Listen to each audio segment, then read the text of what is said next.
오늘 우리 박지은 형제가 두 번째 출석하는 날입니다. 자, 박수.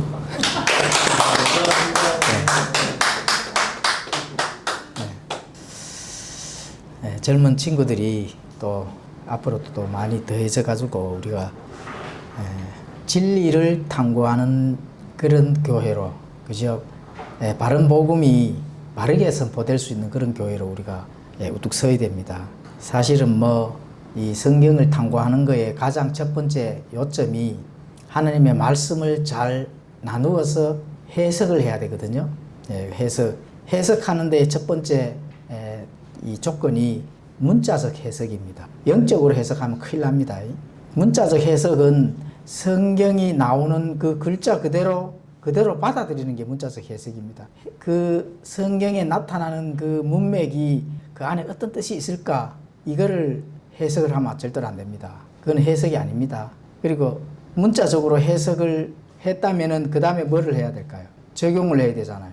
나에게 적용을 해야 되는 거거든.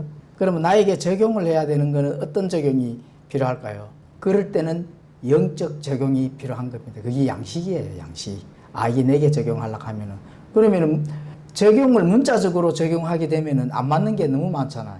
그렇죠? 그게 하나님께서 나에게 전달하고 하시고자 하시는 그 안에 의미나 뜻이나, 그리고 그 안에 아버지 하나님께서 우리에게 전달하고자 하는 그 내용이 무엇인지를 나에게 적용하는 것을 영적으로 적용하고, 해석은 문자적으로 해야 되고, 만약에 해석을 영적으로 해버리면은 그 해석이 코에 검은 코골이가 되고 귀에 검은 귀걸이가 된다.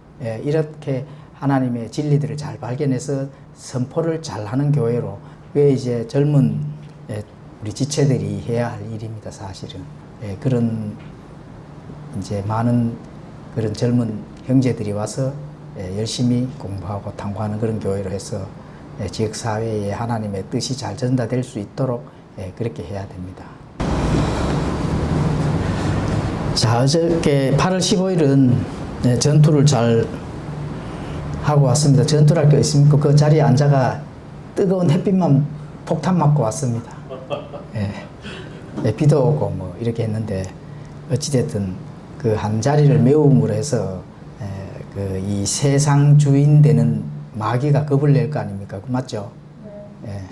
그런 일들을 앞으로도 이렇게 계속해 나가고, 우리는 성경 신자들은 당연히 싸워야 됩니다. 군사입니다. 군인. 전투. 하나님이 이 창조의 날부터 지금까지 전쟁 안 한 적이 없거든요. 마귀가 아담과 이브를 속이고 죄가 들어왔는 그 이후부터 전쟁입니다. 평화는 없습니다, 사실은. 진짜 평화는 예수님이 그 평화를 가지고 오시는 그날에 진짜 평화가 되는 거죠. 그럼 그전에는 가짜 평화. 다니엘서 나오잖아요. 가짜 평화를 빌미로 그 타협을 한다고 나오잖아요. 그렇죠?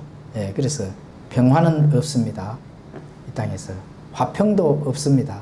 싸워야 된다. 싸워야. 싸움으로 인해서 잠시 휴전 상태가 되는 수는 있어도 진정한 평화는 없다.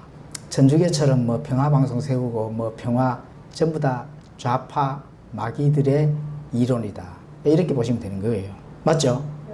그래서 성경에서는 항상 환란이라는 말이 잘 등장합니다. 환란, 시험, 이런 용어들을 많이 등장하거든요. 내가 작든 크든 시험이 다가올 수밖에 없습니다. 그럼 그 시험이 오는 그거에 대해서 내가 어떻게 해야 될까요? 주저앉아서 승복을 해야 될까요? 아니죠. 싸워야 되는 겁니다. 그래서 그런 것들을 성경에서 잘 나타내 주기 때문에, 그리고 시험 또는 환란, 작은 환란, 또는 내가 생활 속에서의 어떤 여러 가지 유형들의 그 환란이나 시험들, 이런 것들을 이기고 나가야 되거든요. 거기에서 승복하거나 또 타협하거나 피하거나 이렇게 되면은 마귀한테 지는 겁니다. 세상에 진다는 거예요, 세상에. 마귀한테 지니까 보이지 않는 영적 마귀를 어떻게 싸워요? 세상과 싸우라는 얘기거든, 세상과. 비진리와 싸우라는 거거든. 그렇죠? 타협하지 말라는 거거든요.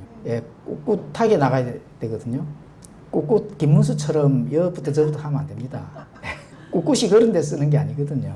자기의 이해타산인데 꿋꿋한 게 보여서 자기의 이해타산이 하나 있다 하면 안 돼. 나는 이 진리를 고소하기 때문에 꿋꿋한데 이렇게 돼줘야 되지. 그렇죠? 자, 그래서 오늘 2025년 8월 17일 주일 오후 성경 탐구는 대환란입니다. 대환란도 좀 몇 강 공부를 해야 되는데 한 3강 정도 공부를 하도록 하겠습니다. 우리 죄에 대해서는 한 3번 정도 했잖아요. 그죠? 지금 환란도 한 3개 정도 하면은 전체적인 그냥 이 아웃라인은 우리가 알 수가 있습니다. 자, 오늘은 그 첫 번째로 대환란의 첫 번째, 성경에서 큰 환란은 Great Tribulation의 무엇인가, 이거 한번 공부를 해 보도록 하겠습니다. 자, 큰 환란은 성경에서 두 종류가 있습니다. 그 두 종류는 첫 번째는 주의 날이 굉장히 많이 등장합니다. 사실은. 그리고 두 번째로는 그리스도의 날. 그리스도의 날. 이렇게 이제 두 종류가 등장하는데, 먼저 주의 날은 12개 정도 이렇게 한번 가지고 찾아서 공부를 해 볼 텐데요. 이 날은 사실은 피의 날이다. 피의 날. 피의 날 아시죠? 피. 피 흘림이 없으면은 사함이 없다 했거든. 그 피를 얘기를 하는 겁니다. 그 주의 날은 피의 날이다. 이렇게 이제 보시면 됩니다. 피를 흘리는 날입니다. 그리고 이제 그리스도의 날은 이제 그리스도가 통치하는 것과 관련이 있습니다. 그거는 이제 천년왕국이 되겠죠. 뭐 지금도 뭐 그리스도가 통치를 한다든지 또 그런 영역에 없다든 이런 거는 아니고, 실제적인 이 땅에서 통치하는 그런 날을 가리킨다, 이렇게 보시면 되거든요. 자, 그래서 주의 날은 굉장히 그 프린트물에도 있죠. 많습니다. 이사야서 2장 12절, 13장 6절, 뭐 9절, 에스겔서 13절 뭐 이렇게 있는데 한번 나중에 한번 찾아보십시오. 찾아보시게 되면은 주의 날이 어떤 것인지 이런 부분들을 알 수가 있습니다. 자, 그리스도의 날, 이건 이제 천년왕국 때를 지칭하는데, 고린도전서 1장 8절, 5장 5절, 고린도후서 1장 14절, 빌립보서 1장 6절에 가보시면은 그렇게 기록이 되어 있습니다. 그런데 중요한 것은 사실 주의 날이 중요합니다. 그리스도의 날은 이제 그리스도가 통치하는, 그거는 나중에 한번 공부를 해 보도록 하고, 주의 날에 대해서 잠시 공부를 해 보도록 하겠습니다. 자, 주의 날에 대해서는 첫째, 피를 흘리려고 하면은 주님께서 어떻게 돼야 돼요? 주님께서 어떤 상태가 돼야 됩니까? 분노하시는 날이다. 이렇게 보시면 됩니다. 분노하신다. 이사야서 26장 20절. 이거 가보시면은 내 백성아 울지어다. 너는 내 방들로 들어가 내 주변에 내 문들을 닫고 경로가 지날 때까지 잠시 숨을지어다. 주의 경로가 모든 민족들에게 임하여 그분의 분노가 그들의 모든 군대에게 임하여 그분께서 그들을 진멸하시고 그들을 넘겨주사 사륙당하게 하셨은즉. 하여튼 어떤 전쟁이나 어떤 싸움에서 피를 흘리도록 넘겨준다는 겁니다. 그게 하나님께서 분노하신, 그게 하나님의 분노하심의 날이구나, 이걸 알 수가 있습니다. 자, 그리고 하나님의 보복의 날, 하나님이 원수들을 보복해주는 그 날을 주의 날입니다. 그 날은 주께서 이사야서 34장, 이사야서 63장 1에서 6절을 한번 읽어보시고요. 34장 8절에 그날은 주께서 원수 갚으시는 날이요 시온에 대한 논쟁으로 인해 보응하시는 해니라. 원수 갚는 날이 내 마음속에 있고 내가 구속할 자들의 해가 이르러니. 자, 이런 것들은 큰 환란에 속해져 있는 거거든요. 피를 흘리는 그 날이라면은 그냥 잔잔한 환란, 고난, 고통, 시험 이런 게 아닙니다. 그냥 단번에 피를 흘리는 어마어마한 전무후무한 그런 날이다, 이렇게 이제 볼 수가 있는 겁니다. 자, 그래서 이제 이게 하나님이 보복하시는 날이다. 성경에는 이렇게 가르칩니다. 그리고 자, 이스라엘 민족들을 위해서 무슨 날요? 야곱의 환란의 때. 예레미야 30장 7절에 가보시면은 그렇게 기록이 되겠습니다. 슬프도다. 그날이 커서 그것과 비길 날이 없나니 그날은 곧 야곱의 고난의 때로다. 그러나 그가 그 고난에서 구원을 받으리로다. 자, 이거는 주의 날인데 이 주의 날은 이거는 어디를 지칭할까요? 그렇죠. 7년 환란기를 지칭합니다. 야곱의 고난의 때. 7년 환란기는 490년 동안 있는 것 중에 마지막 한 일에 이 7년 환란기거든요. 7년 환란기인데 이 환란기는 야곱의 고난의 때. 야곱은 누구예요? 이스라엘이잖아요. 야곱이라는 이름을 바꿔주신 게 하나님이시잖아. 그걸 뭐로 바꿨어요? 이스라엘로 바꿨잖아요. 그죠? 이거 이스라엘입니다. 7년 환란기는 누구를 위한 전쟁이에요? 이스라엘 민족들을 위한 전쟁. 그렇게 보시면 됩니다. 자, 그리고 가증한 것들에 퍼져 나가는 거. 가증한 것들이 세워진다는 겁니다. 이 가증한 것들 때문에 피를 흘려야 된다는 거예요. 예, 다니엘서 9장 27절에 보면 나오잖아요. 그가 많은 사람과 한 일에 동안 언약을 확정하리니 그가 그 일의 한중간에 희생물과 봉헌물을 그치게 하며 또 가증한 것들로 뒤덮기 위하여 심지어 완전히 끝날 때까지 그것들을 황폐할 것이요 작정된 그것이 황폐한 곳에 쏟아지리라. 가증한 것이 이 땅에 세워지면 어떻게 돼요? 주님께서 분노하신다는 겁니다. 그게 주의 날이 되는 거예요. 그날은 주의 날이다. 너희 피를 흘린 날이다. 그죠? 예, 그렇죠. 주님한테 매달려 있는 자들도 피를 흘려야 되고, 예, 주님한테 매달려 있지 않는 자들도 어떻게 된다고요? 저 그리스도인데 피를 흘려야 되고, 하여튼 피를 흘려야 되는 날이다. 예, 굉장히 무서운 날이죠. 자, 주께 매달려야 되니까 피를 흘려야 되지. 예. 주께 실제로 매달린 거야. 내가 매달리려고 작정하면 매달린 겁니다. 그러니까 피를 흘려야 매달린다는 거예요. 예. 자, 그리고 이제까지 없었던 고난의 때, 예, 이게 환란기, 예, Great Tribulation, 그렇죠? 예, 이게 다니엘 12장 1절에 보면 나오죠. 그때까지 결코 없었던 고난일 것이며 그때 내 백성이 구출받되 책에서 발견된 바 기록된 모든 자가 구출을 받으리라. 이것도 7년 환란기 안에서 행해질 일들입니다.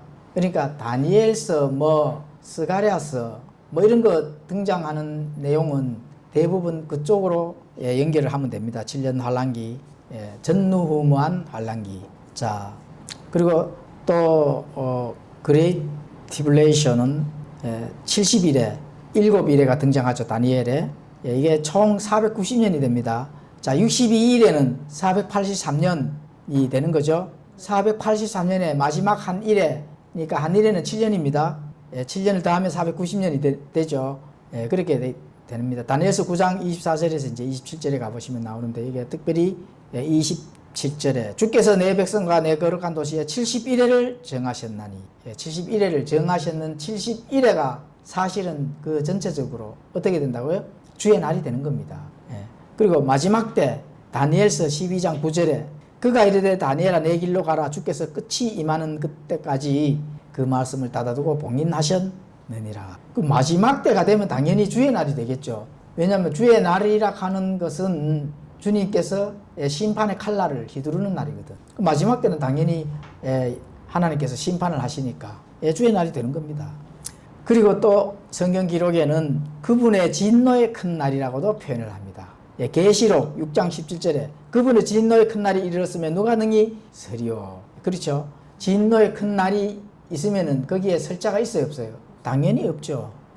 자, 그리고 또 그분의 심판의 시간, 계시록 14장 7절에 그가 큰 음성으로 이르되 하나님을 두려워하고 그분께 영광을 돌리라. 그분의 심판의 시간이 이르렀으니 하늘과 땅과 바다와 물들의 근원들을 만드신 분께 경배하더라. 경배하라 하더라. 이래 된 거죠.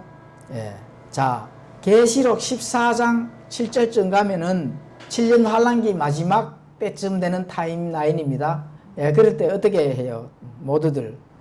그분의 시간이 이렇게 예수님께서 이제 재림하셔서 심판을 해야 되는 그런 진노의 포도즙 틀이 남아 있는 겁니다. 그렇게 했을 때 하늘과 땅과 바다와 물들의 근을 만드신 분께 경배를 해야 되는 거예요. 경배 안 하면 끝나는 거죠. 근데 경배할 수 있어요, 없어요? 못 합니다, 그때는. 그렇죠. 감시를 하기 때문에. 적그리스도가 하여튼 엄청난 AI를 동원해서 감시를 하기 때문에 경배하는 그 순간 잡혀갑니다. 자, 이 세상 끝. 하여튼 끝날 때 이렇게 하는 그런 이 용어가 많이 등장합니다. 그 주의 날이라 하는 게. 마태복음 13장 40절에서 49절에 가보시면은, 세상 끝에도 이러하리라. 천사들이 와서 의인들 가운데 사악한 자들을 갈라내어, 이제, 사악한 자들을 갈라낸다는 거예요. 그건 누가 갈라내요? 천사들이. 천사들이 와서 분리시키는 때, 그때가 바로 주의 날이 되는 겁니다. 주의 날은 무슨 날이라고요? 그렇죠. 피의 날입니다. 피를 흘려야 되는 날. 우리가 살아가는데 고난, 고통, 시험, 여러 가지 이런 작은 환란들, 그날 피를 흘려요, 안 흘려요? 안 흘리잖아요. 그런데 이 큰 환란은 피를 흘려야 됩니다. 그래서 굉장히 무서운 심판의 날이다. 이렇게 이제 보시면 됩니다. 자, 환란이라는 단어에 대한 그 유래를 설명드리도록 하겠습니다. 이 단어는 본래 옥수수 껍질을 분리하는 데 사용된 농기구의 이름이다. 트리블레이션. 트리블레이션, 그죠? 예, 트리블레이니 뭐 이렇게 해서 라틴어입니다. 라틴어에서 유래를 했는데 옥수수 껍질을 분리하는데 사용된 농기구의 이름이랍니다. 이것이. 예, 그렇죠. 그래서 이 성경에서는 이 단어 농기구 의미를 바탕으로 하는 다음과 같은 성경적 의미를 가질 수가 있습니다. 첫 번째는 압박을 한다는 거예요. 압박. 이 환란에서는 곡물을 압착하여 껍질과 알맹이를 분리할 때 이렇게 엄청난 압박을 주잖아, 그죠? 압력으로 해서 껍질기가 이렇게 벗겨져 나가는 그런 겁니다. 그래서 환란은 사람의 믿음을 시험하고 불순물을 제거하는 과정이다. 그러니까 알곡과 우리 성경에 나타나는 알곡과 어떻게 돼요? 쭉정이를 갈라내야 되거든. 그렇죠? 알곡은 하나님의 곳간에 들어가는 거고, 쭉정이는 영원히 꺼지지 않는 불에 들어가야 되는 게 바로 환란이라는 겁니다. 그래서 그 환란은 이제 고난과 고통이 당연히 따르는 거겠죠. 농기구가 곡물에 압박을 가하면은 환란은 사람에게 극심한 고통과 괴로움을 준다는 거. 그렇죠. 그 환란이라는 그 농기구가 알곡과 쭉정이를 가려내기 위해서는 엄청난 극심한 고통과 괴로움이 이제 따른다. 자, 그러면은 교회 우리 성도들은 엄청난 고통과 괴로움이 따라야 안 따라요? 예? 이 공부를 하니까 이거 우리에게 적용되는 거 아닌가 이렇게 이제 하는데 우리에게 적용돼요, 안 돼요? 적용됩니다. 예? 예. 농기구가 오기 전에는 이런저런 자기를 부인하고 십자가를 져야 되는 고통이 따르잖아요. 그 정도에는 생각을 하셔야지. 나는 괜찮아. 이렇게 하시면 안 돼. 맞죠? 그렇죠. 왜 농기구가 오기 전에 우리가 여러 가지, 그죠? 이런 작은 시험들, 견뎌야 하는 것들, 이런 것들은 있습니다.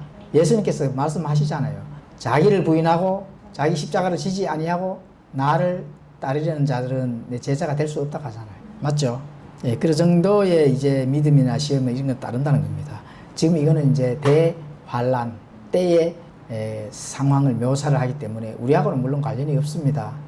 그러면 이런 걸 이제 공부를 해서 이 대환란이 어떤 건지 우리가 배움을 통해서 알고 나면은 우리가 더욱더 믿음의 길을 가야 된다 하는 것을 다짐할 수 있잖아요. 그렇죠? 배교하는 시대에 배교는 안 해야 되잖아요. 떨어져 나가야 되는데, 자, 휴거로 떨어져 나가야 돼요. 적그리스도 있는 쪽으로 떨어져 나가야 돼요. 휴거로 떨어져 나가려고 하면 이러한 것들을 알아야 우리가 다짐을 하잖아. 절대로 나는 적그리스도 그 시대로 갈 수 없어. 이런 부분들을 우리가 알고자 하는 게 이렇게 배움을 통해서 아는 겁니다. 그래야 안 그래요? 그런데 나는 대환란하고 아예 상관이 없어 이렇게 하시면 안 되고, 우리의 잔잔한 믿음의 시험들은 올 수 있다. 이렇게 생각을 하셔야 됩니다. 자, 억압이 당연히 있죠. 그렇죠. 적그리스도가 경배해. 이렇게 되잖아요.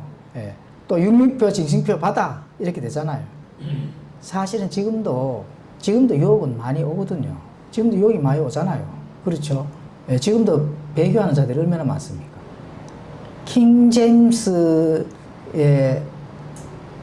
했는 그 형제가 나는 깜짝 놀랐는 게 개혁주의도 믿기 어려운 무천년설로 이 배교를 하는 사람이 있더라고. 대전의 반석 침례교회 박천호 형제. 깜짝 놀랐습니다. 무천년설, 장로교도 대부분이 무천년설을 믿습니다, 장로교는. 근데 무천년설이라는 하는 그런 글을 사실은 공부를 좀 하는 사람 아니면은 일반 신자는 잘 모릅니다. 가르쳐줘야 알죠. 근데 본인들의 이 신학의 그 정신과 의식은 무천년설이거든. 모든 부분들을 그런 중심에서 신학 교리들을 가르치는 겁니다. 그걸 종합해 보면은 무천년설이기 때문에 그런 정신 상태가 나오는 거거든요. 장로교에서 가르치는 이거는 무천년설이고 이거는 전천년설이고 이렇게 가르치는 것이 아니고 무천년설이라 하는 그 신학의 기준점을 가지고 거기에 따르는 많은 가치들을 그 상태에서 가르치는 겁니다. 그럼 무천년설을 따르는 거죠. 무천년설을 믿는 거예요. 천년왕국은 없다를 믿는 거거든. 천년왕국은 없다가 무천년설입니다. 지금이 무천년 시대다. 상징적인 천년이지 실제적인 천년 기간이 아니다. 이렇게 되는 거거든.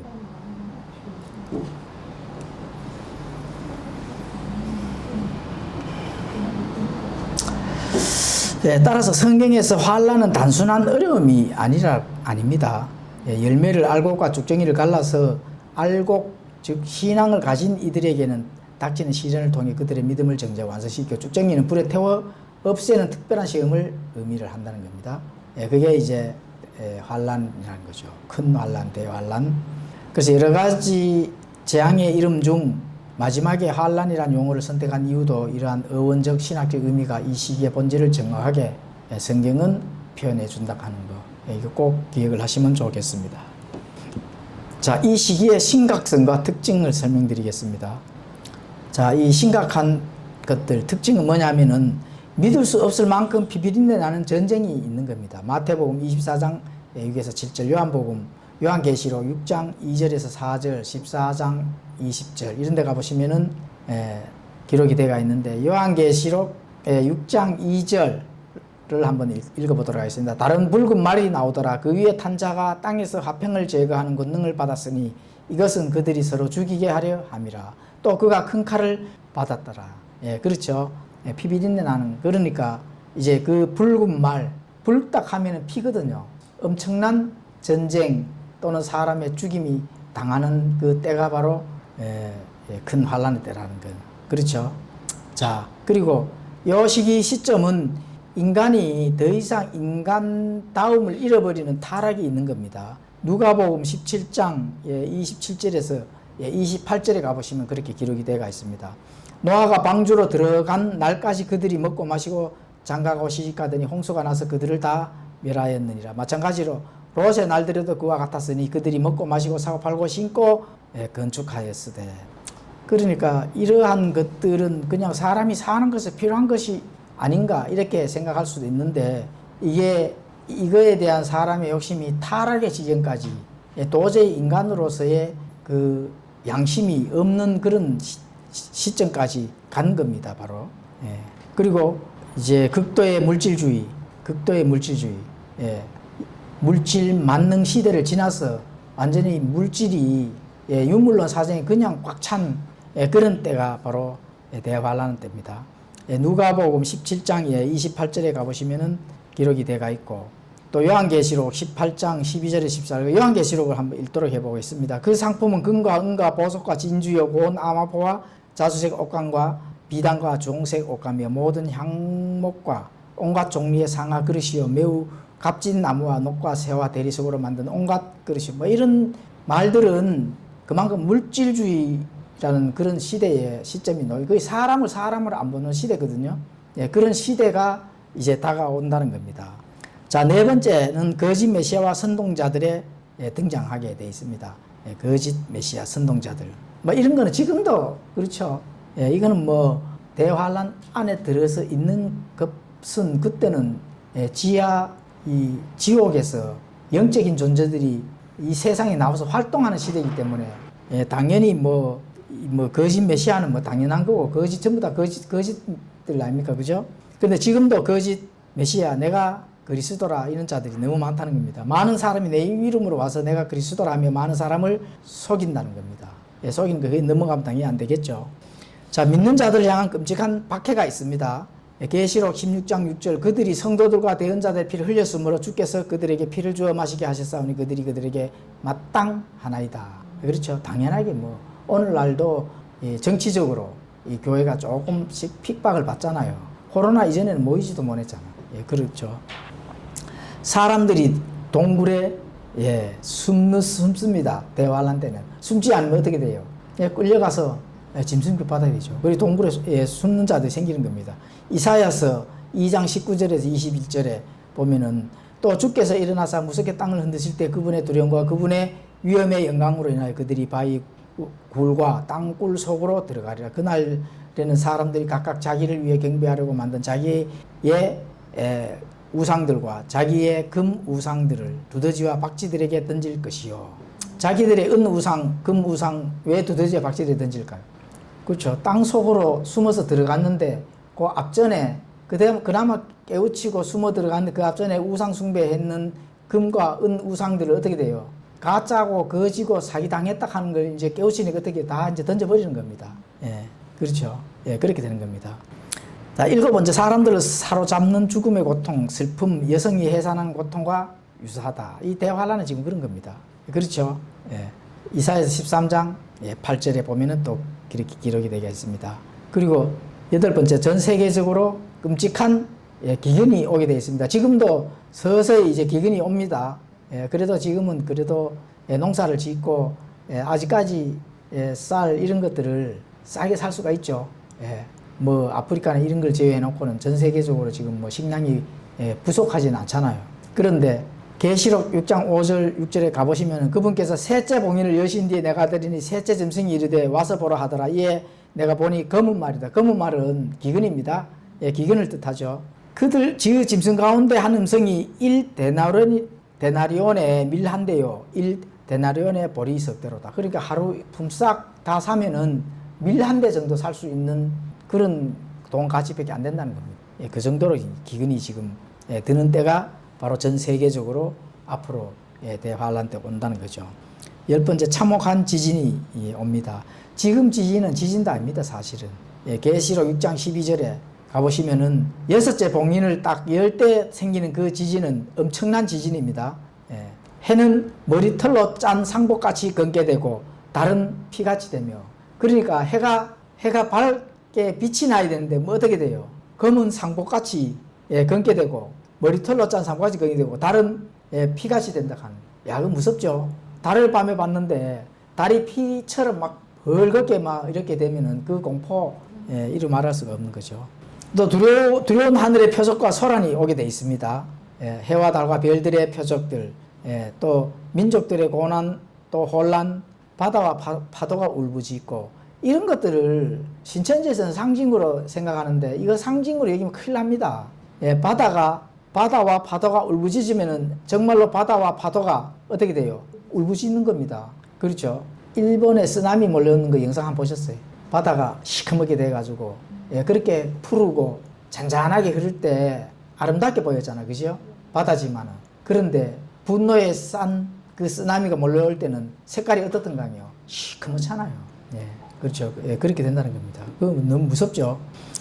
전 세계적인 해일과 바다 재난, 둘째 천사가 자기 병을 바다에 쏟음에 바다가 죽은 사람의 피같이 되어 모든 살아있는 혼이 바다에서 죽더라. 또 여기서 이제 바다가 죽은 사람의 피같이 된다고 이렇게 하니까 어디 가서 또 피처럼 붉은 거를 보고 와서 뭐 환란 때 아니 이렇게 하면 안 됩니다. 박지훈 형제님, 그거 하면 안 돼. 아까 제가 설명을 잠깐 드렸죠. 떨어져 나가는 일만 생각하셔야 됩니다. 떨어져 나가는 일. 그렇죠. 떨어져 나가는 일이 있고 나서 남은 자들이 계산을 하든지 말든지 피같이 변해서 뭐 본인들이 무섭게 생각을 하든지 말든지 우리하고 상관없잖아요. 그거는. 그래요, 안 그래요? 그런데 상관 있는 자들이 있습니다, 사실은. 교회를 지금 하고 있는데도 환란을 통과한다고 가르치는 자들이 70%입니다. 대한민국에서. 휴거는 없다 하잖아요. 그러니까 그런 교회 다니면은 이런 걸 계산을 하고 또 뭔 계산을 해야 돼요. 어디 피로 변한 거 있나 이런 거 보러 다니고 이렇게 해야 되거든. 뭔가 대비를 하기 위해서는. 그렇게 되는 겁니다. 또 불과 피로 이루어진 거대한 우박이 땅에 떨어지고 하늘이 두루마리처럼 말립니다.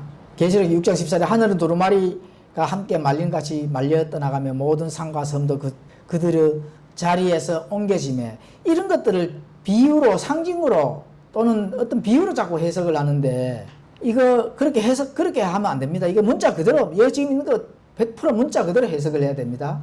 해석은 문자적으로 해야 된다고 제가 전달해 드렸죠.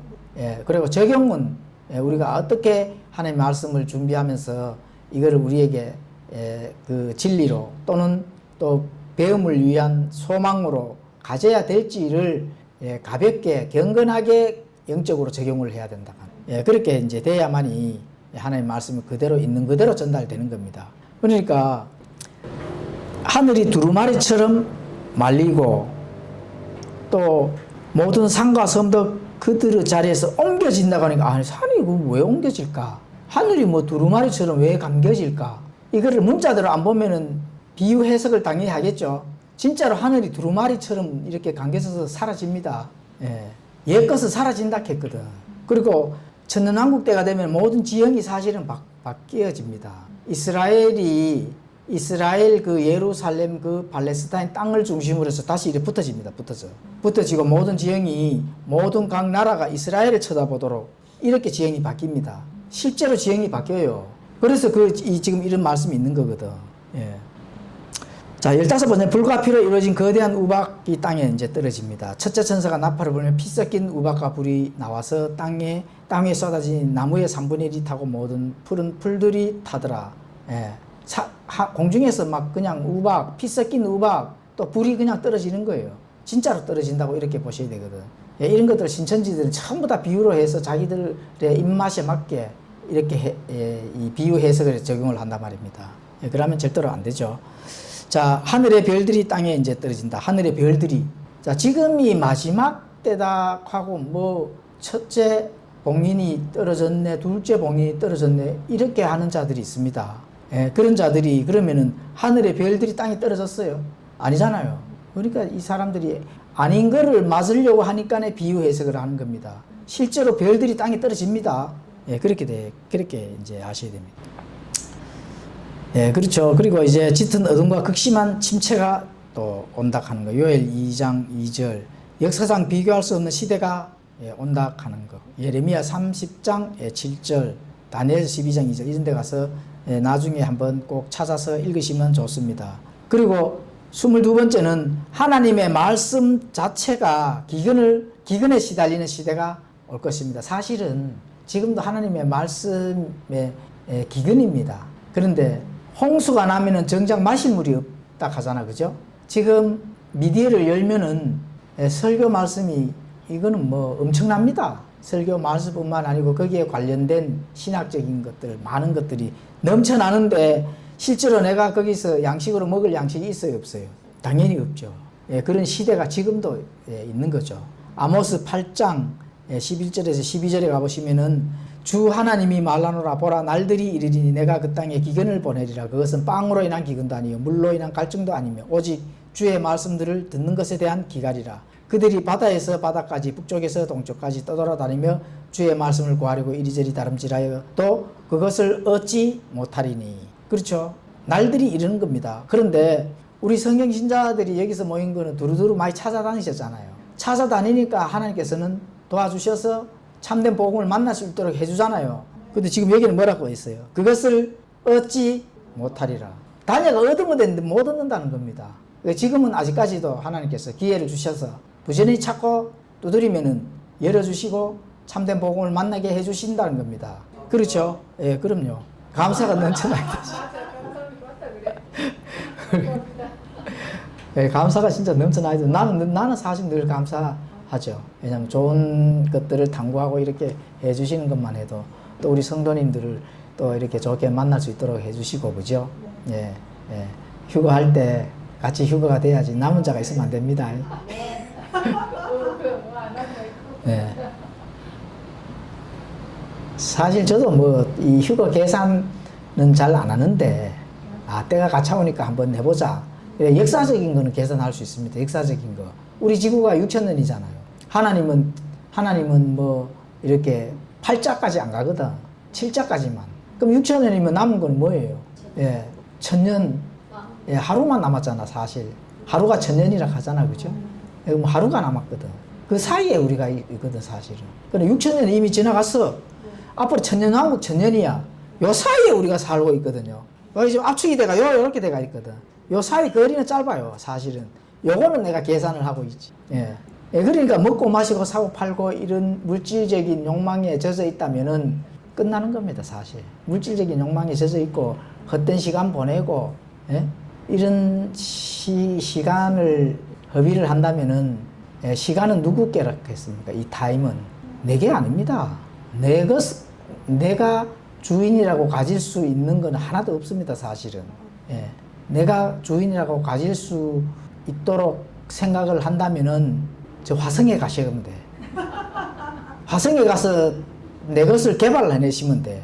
혼자 가가 개발하고 거기서 이건 내 겁니다 하고 이렇게 사시면 된다니까. 하나님이 이 땅에서 공기 주고 물 주고 태양 주고, 예, 숨 쉬도록 해주시고 기회도 주시고 시간도 주고 이거 다 하나님 것이 내 것이라 생각해가지고 먹고 마시고 사고 팔고 했다는 그 순간 끝나는 겁니다. 그렇죠? 이게 이제 아모스 8장 11절 12절의 그 말씀이라고 우리가 영적으로 얻어야 되는 겁니다. 영적으로 이런 적용을 해야 됩니다. 자, 하나님 맹렬한 심판을 결코 벗어날 수 없는 시대가 이제 올 것이다. 아모스 9장 2절에서 3절. 그렇죠.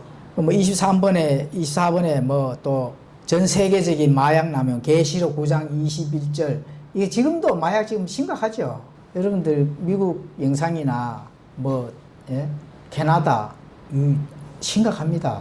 도심에서 그냥 좀비들이 실제로 좀비들이 이렇게 아침부터 저녁 때까지 수만 명입니다. 수만 명 마약에 취해가지고. 미국도 그렇고 조금 청정나라의 지역이라고 하는 그런 자유국가에서 그런 일이 지금 현재 일어나. 그 여행 유튜버들이 찍어 올리니까 나도 그걸 보잖아요. 야, 그래가 야 이거 뭐 나중에 미국 한번 가보려겠디 겁나서 가겠나 이래 싶기도 하고 하여튼 그렇습니다. 그래서 그런 게 뭐 이 환란 기간 때가 뿐만이 아니고 지금도 그렇다 하니까 뭐 당연하게 지금 때가 가까워졌다 하는 거 우리가 꼭 짐작을 해봐야 됩니다. 우주적인 우상 숭배와 마귀 숭배 뭐 이게 당연하고 그렇죠. 뜨거운 태양열 계시록 16장 8절 9절 뭐 이런 거 쭉쭉 한번 나중에 말씀 찾으면서 한번 읽어보십시오. 그래서 이런 7년 환란기 안에서도 하나님께서 크게 심판하시는 그런 자들 기간 안에서 살아남는 자들은 금보다 귀할 것이다. 이사야 13장 11절에 13절. 내가 그들의 악으로 인하여 세상을 벌하 그들의 불법으로 인하여 사악한 자들을 벌하며 교만한 자들의 거만함을 그치게 하고 무서운 자들의 오만함을 낮추며 사람을 정금보다 더 귀하게 하되 심지어 오빌의 금강석보다 사람을 더 귀하게 하리로다. 그러므로 내가 만군의 주의 진노 가운데서 그 맹렬한 분노의 날에 하늘들을 흔들며 땅을 제자리에서 옮기리니. 그렇죠. 땅을 제자리에 옮기고 땅을 정비를 하시는 것은 이거 다 하나님께서 자신의 백성 때문에 이렇게 하는 겁니다.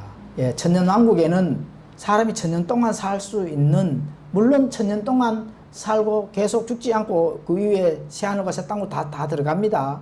그러려면은 일단 천년이라 하는 이 시공간 안에 살게 되면 환경이 가장 적합해야 되거든.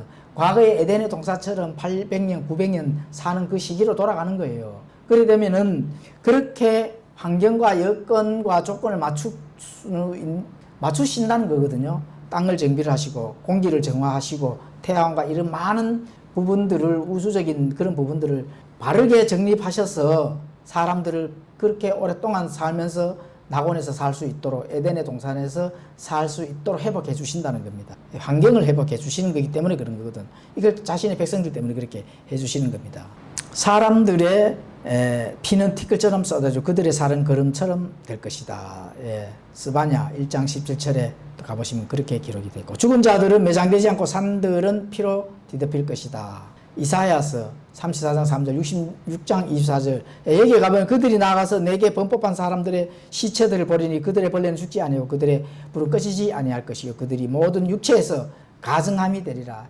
육체로 가증함의 그 삶 속에서 살았다면은 벌레가 죽지 아니하고 불도 꺼지지 않는 거기서 영원히 고통받고 살아야 된다 하는 거. 그 사체들이 시체가 매장이 안 되니까 독수리들 뭐 이런 새들이 와서 그 시체를 뜯어먹는 그런 장면입니다. 그때는 그렇게 된다는 겁니다.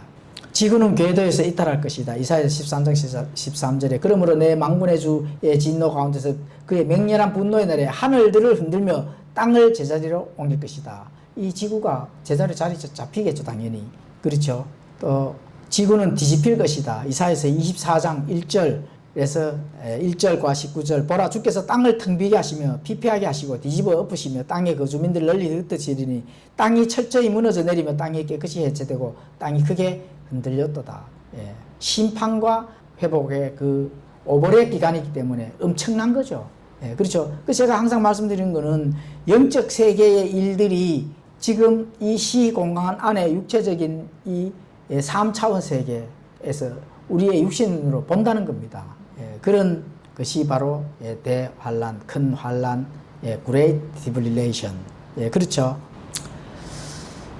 자, 지구는 술 취한 자처럼 앞뒤로 비틀거릴 것입니다. 이사야 24장 20절 땅이 술 취한 자같이 이리저리 비틀거리고 오두막같이 흔들리며 또 땅의 범법이 땅을 무겁게 누르므로 땅이 넘어지고 다시 일어나지 못하리라. 땅이 완전히 타락을 해서 이렇게 되는데 반드시 하나님께서는 그것을 일으키신다.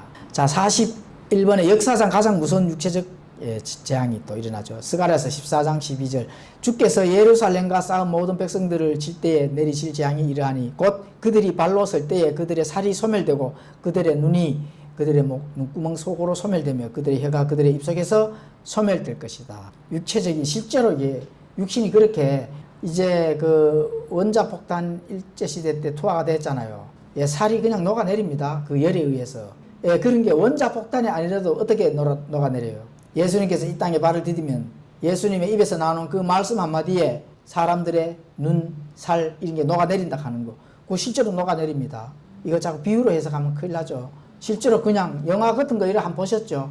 이래 영화 뭐 무서운 영화 보면 뭔가 이 막 살이 녹아내려 가지고 뼈가 막 해골이 보이고 막 이렇게 하는 장면, 물론 가상적인 장면 영화지만은 뭐 그렇게 된다는 거예요. 그렇죠. 또 42번에는 200마일이나 되는 인간의 피의 강이 흐를 것이다. 계시록 14장 20절 도시 밖으로 그 포도즙 틀이 밟혔고 포도즙 틀에서 피가 나와 말굴레까지 닿았으며 1600 스타디온이나 퍼졌더라. 그렇죠. 1600 스타디온. 서울에서 부산까지 그냥 어떻게 해요? 말굴레. 그러니까 사람의 이 허리까지 피가 서울에서 부산까지 흘러내리는 얼마나 많은 숫자의 사람들이 피를 흘려야 되는가. 이걸 알 수가 있습니다.